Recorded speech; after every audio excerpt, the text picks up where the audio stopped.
Llevo 2 semanas conviviendo con el Garmin Forerunner 970 durante el día a día, pero también sudándole en todos mis entrenamientos de carrera, de ciclismo, de natación. Y en ese tiempo pues ya he podido conocer mejor cuáles son las novedades que presenta el nuevo reloj de Garmin. Durante años yo creo que hemos escuchado mucho que el Forerunner de gama alta era el Fenix de plástico, y este año con el 970 yo creo que es más cierto que nunca. Por fin tenemos linterna LED física en un Forerunner, cristal de zafiro de serie.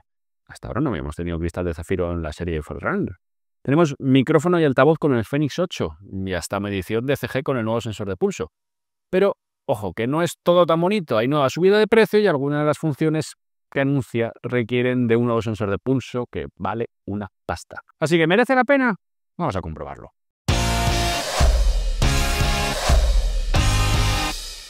Como siempre, recordatorio de transparencia. Este Garmin Forerunner 970 que vais en el análisis ha sido cedido temporalmente por la marca, mientras que el sensor, el HRM600, lo he comprado para poder ofreceros toda la información acerca de las nuevas métricas que incluye el 970.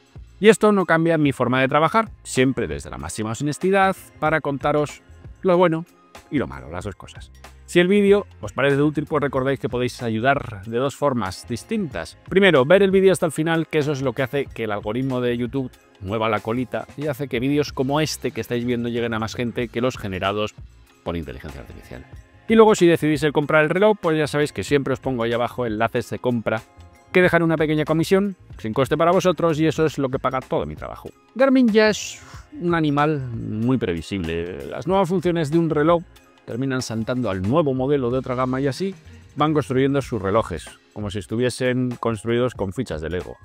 Para el Forerunner 970, Garmin toma las mejores cosas que podíamos encontrar en el hardware del Fenix 8 o las nuevas cosas y las adapta ahora a la gama Forerunner, que no es casualidad. Garmin está haciendo que ambas gamas converjan cada vez más. Por ejemplo, linterna LED. Por fin, la novedad de la que más me alegro, porque no es una linterna de pantalla, no es iluminar la pantalla para iluminar el espacio en el que estás, sino que es una linterna en la parte trasera del reloj, en la parte superior del reloj, exactamente igual que en la gama Fenix, en la gama Epix. Y además de encenderla manualmente, pues se enciende también de forma automática cuando estamos entrenando de noche. Salimos a entrenar de noche cuando todavía no ha salido la luz del sol. El reloj sabe la hora de salida y puesta del sol. La verdad es que es tremendamente útil para quienes entrenamos de noche, que te permite ver dónde pisas, ser más visible en las calles con tráfico. Y la verdad que luego en el día a día lo vas a utilizar mucho más de lo que piensas. Eso sí, una cosa que hay que tener en cuenta es que le pega un buen mordisco a la autonomía. El nuevo sensor de pulso óptico, el Garmin Elevate 5, que es nuevo porque reemplaza la versión 4 de 965, pero es un sensor de pulso óptico que lleva ya cerca de 2 años dando vueltas en los relojes de Garmin.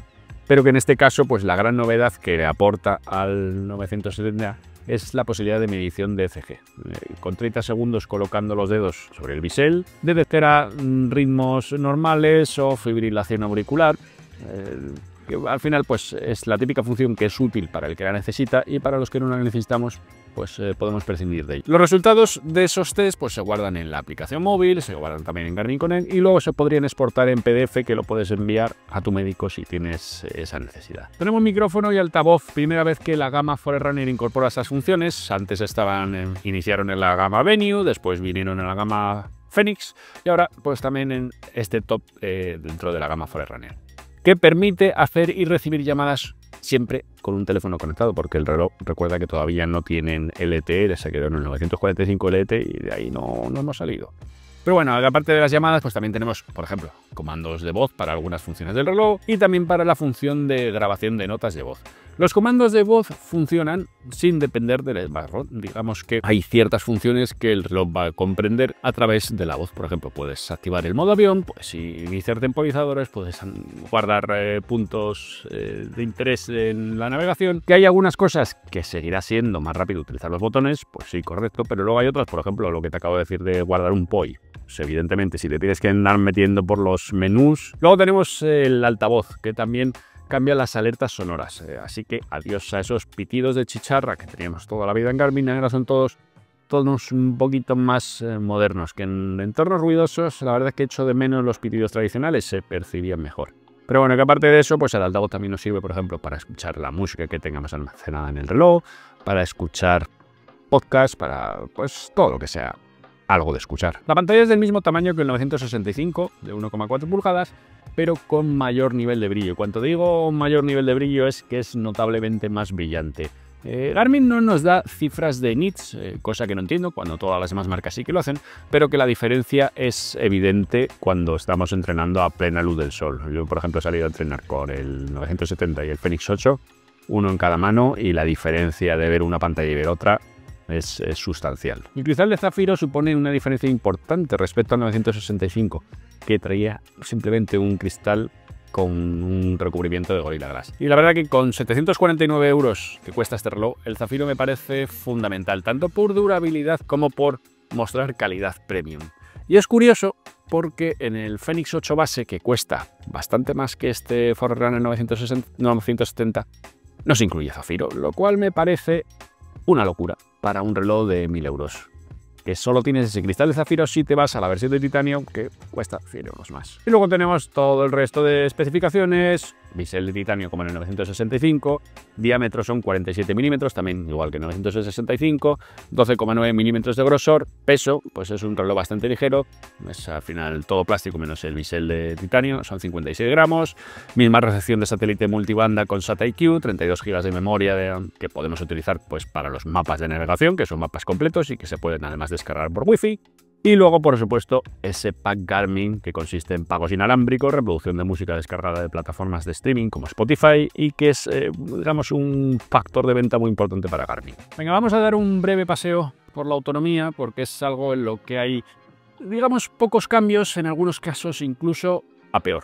Pero ya verás que cuando te lo explique, pues lo vas a entender por qué es así. Lo que voy a hacer es que te voy a dejar aquí abajo una tabla comparándolo con los diferentes modelos del Garmin 8 con pantalla AMOLED. Y hago con el Garmin 8 porque al final es lo que te digo. Este 970 es cada vez más parecido a la gama Fenix, con lo cual, pues más que comparar con el 965, que también te voy a dar algunos datos de ese, me gusta más compararlo como te lo pongo aquí abajo con respecto al Fenix 8. Por ejemplo, en el Forerunner 970 tenemos en el modo reloj inteligente hasta 15 días y si pasamos a pantalla siempre encendida serían solo 8 días. En el Fenix 8, pues eso serían 16 días en vez de los 15. ¿Qué datos teníamos en el 965? Pues con pantalla siempre encendida eran 23, es decir, 8 días más que el 970 y se quedaba en 7 en el 965 comparado con los 8 días del 970. Sí que hay. Y en el modo multibanda en 970 son 21 horas cuando en el 965 eran 22.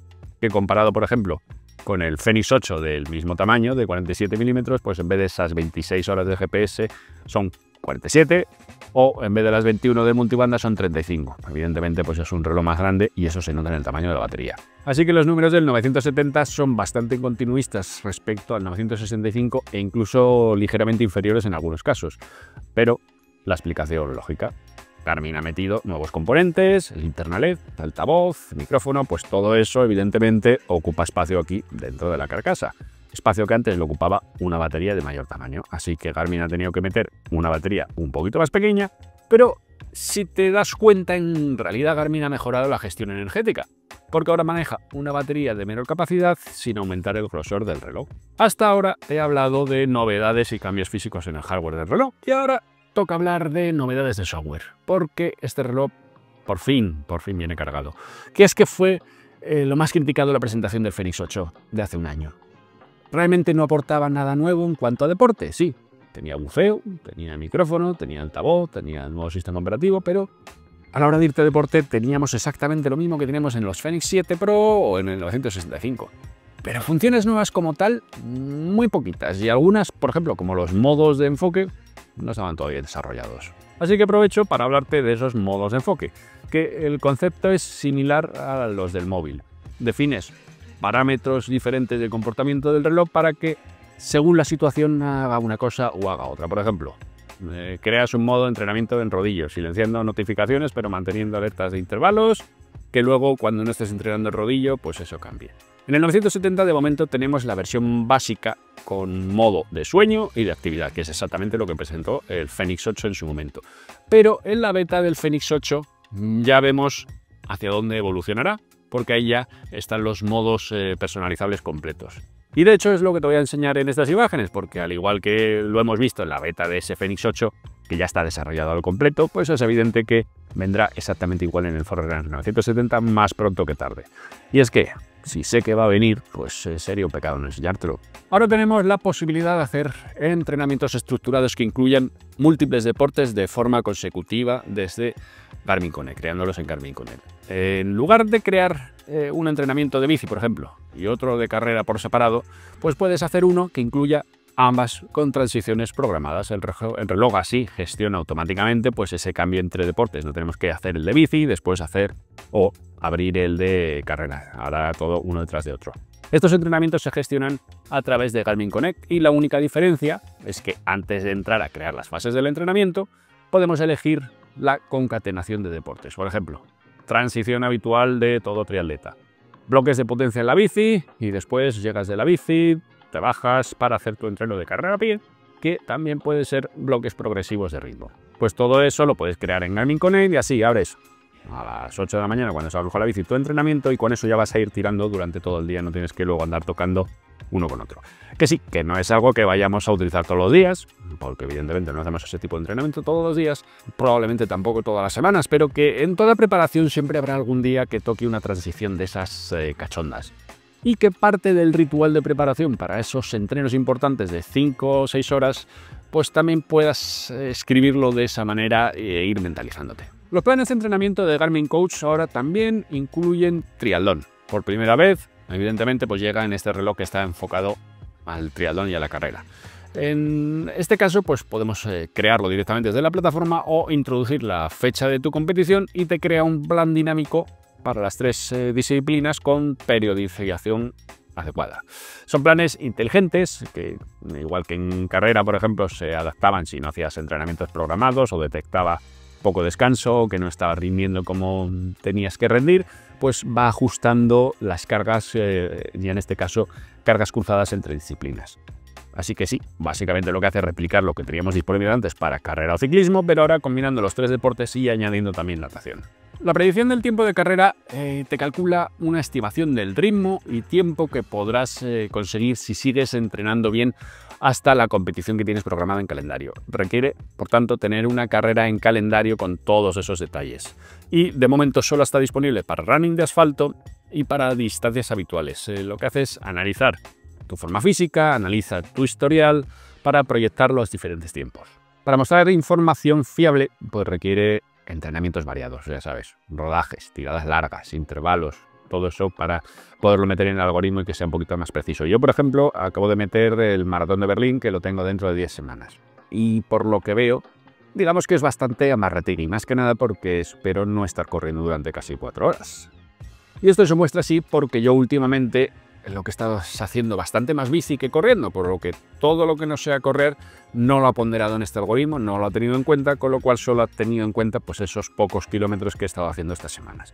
Supongo que ahora a medida que vaya introduciendo el volumen de carrera necesario para una maratón, pues esa rampa de tiempo que te marca ahí, que no sé si eran 3:40 y algo, pues eso vaya bajando y vaya mejorando esa estimación, eso a medida que vayan metiendo más kilómetros. El informe nocturno complementa al informe matutino. Es igual que el matutino aparece por la mañana al levantar, pues este es un resumen de final de día que aparece cuando nos vamos a acostar o cuando queda poco tiempo para acostarse. Te muestra la actividad realizada durante el día, los pasos, las recomendaciones que tiene para el sueño, según la carga de entrenamiento, qué entrenamiento tenemos al día siguiente, la previsión meteorológica, si llueve o no llueve, si hace calor o no hace calor.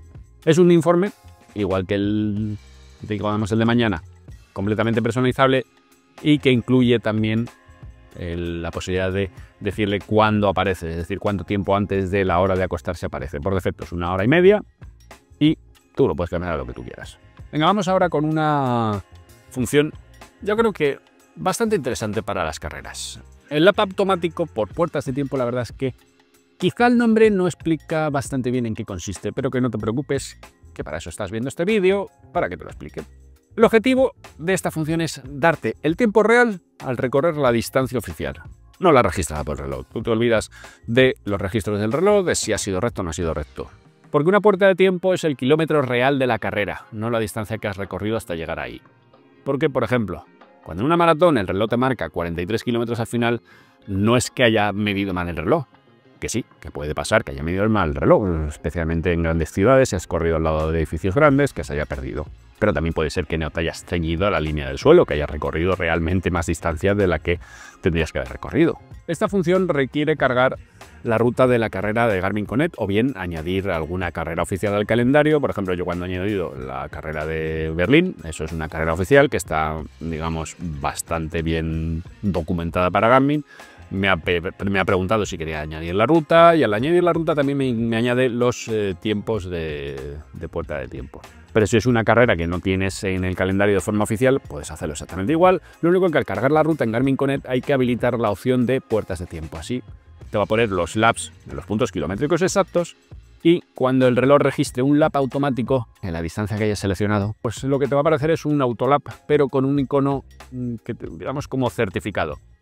Porque luego esos 5 kilómetros que te digo de maratón pueden ser 5 kilómetros o pueden ser 5,2. Pero estas puertas de tiempo lo que hacen es ayudarte a llevar mejor tu estrategia de carrera. Porque a lo mejor llegas en el lap 42 y dices, pues la meta tiene que estar allí. Y no, porque a lo mejor te quedan todavía 600 metros más de lo que pensabas. Tú estabas deseando bajar de las 3 horas y como tú ibas pendiente de esos laps que no eran del todo reales porque eran tu distancia de recorrido y no la distancia de carrera, pues resulta que cuando te quieres dar cuenta y pensabas que ibas a terminar en 2:59:50, pues te quedan esos 600 metros y te llevas ese bofetón. Así que con esta función, pues eso queda, digamos, resuelto. Y luego tenemos la línea de meta sugerida, que digamos está bastante asociada con la función de las puertas de tiempo, porque lo que hace es que al llegar a meta no le das al botón de parar la actividad, le das 30 minutos después.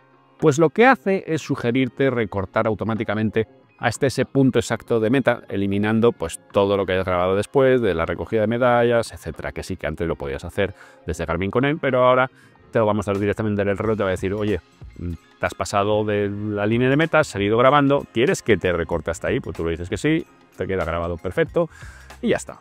Vengamos ahora con las funciones más específicas para correr. Aunque realmente estas últimas cosas que te he estado hablando son de correr también, pero esto de lo que te voy a hablar son algoritmos específicos. Y a tener en cuenta que para alguna de estas medidas necesitarás un nuevo sensor de pulso de pecho, que es el HRM600, que cuesta, ya lo ves aquí, la friolera de 169 euros. Pero bueno, eso no es para todo. Por ejemplo, carga de impacto de carrera, pues es la primera métrica de la que te voy a hablar. Para eso no necesitamos el sensor, eso lo mide directamente el reloj. Esa métrica lo que hace es traducir la dificultad real de un entrenamiento más allá de la distancia. Es decir, una carrera de 10 kilómetros no es lo mismo que salir a trotar 10 kilómetros. Creo que estamos totalmente de acuerdo en eso. Así que lo que hace es intentar ponderar todas esas dificultades para que luego te diga de otra forma cuál puede suponer esa carga de impacto para que tú también lo valores. Lo que voy a hacer es te voy a dejar por aquí imágenes de algunos de mis entrenamientos en los que puedes ver esa diferencia entre la carga de impacto estimada y la distancia real recorrida. ¿Y qué hace que esa carga de impacto sea mayor que la distancia real recorrida? Pues por ejemplo, haber subido o bajado cuestas o haber hecho cambios de ritmos, haber hecho intervalos. ¿Qué es o para quién es útil esta métrica? Pues para aquellos que no siguen su entrenamiento, por ejemplo, por carga de TSS, que es lo habitual, por ejemplo, en Training Peaks, o que no le prestan tampoco atención al ritmo medio adaptado a la pendiente. Es decir, si tú quieres que te traduzca de una forma que tú comprendes mejor, pues ese carga de impacto de carrera y valorar que a lo mejor el entrenamiento de 10 kilómetros que has hecho hoy, pues supondría más bien uno de 15-16 para que luego a la hora de tu kilometraje semanal tengas en cuenta ese desgaste extra que has tenido en el día. Porque todo esto que te acabo de comentar pues es básicamente lo que hace la otra métrica o la métrica que tenemos en continuación, que es tolerancia de carrera y que está basada en esta carga de impacto, porque te dice cuánto más puedes correr sin riesgo de lesión por sobrecarga. Lo que hace es analizar los últimos 7 días en entrenamientos recientes. Garmin calcula aquí 3 valores diferentes. La carga aguda de impacto, es decir, los últimos 7 días con mayor peso en los entrenamientos más recientes, los que están en el día 6, día 7, los pondera menos. Tu tolerancia actual estimada y tu kilometraje real de los últimos 7 días, y ahí sin ajustar con ningún tipo de impacto. Es decir, todo eso es un algoritmo, no es simplemente sumar los kilómetros recorridos. ¿Problema que tenemos aquí? Que no pondera otros deportes. Y yo, como triatleta, pues mi tolerancia siempre me la marcará baja, porque no me va a contar las horas que le meto a la natación o las horas que le meto en la bici, que, no lo olvidemos, también contribuyen a la forma física, porque yo, incluso preparando un Ironman, no suelo pasar de 40 o 50 kilómetros a la semana de carrera, porque es que no tengo tiempo material para meter más volumen de carrera. Así que siempre me va a dar una tolerancia baja, mucho más baja de la que podría soportar realmente, porque la capacidad física con la bici y con la natación pues al final está ahí.